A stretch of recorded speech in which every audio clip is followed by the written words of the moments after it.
رمضان المبارک کے مہینے کا مقصد اللہ رب العزت نے ارشاد فرمایا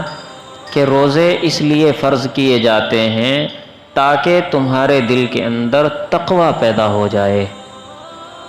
تاکہ تمہارے دل میں اللہ کا ڈر پیدا ہو جائے،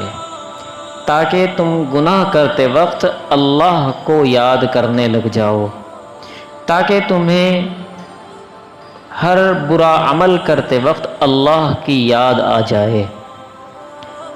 اگر یہ چیز انسان کے عمل میں پائی جا رہی ہے تو سمجھو اس نے رمضان المبارک کے مہینے کا مقصد حاصل کر لیا۔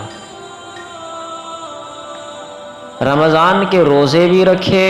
تراویح بھی پڑھی، کلام الہی بھی خوب پڑھا، خوب نیک اعمال کیے، لیکن دل کے اندر تقوی پیدا نہیں ہوا تو سمجھو رمضان کا مقصد حاصل نہیں ہوا۔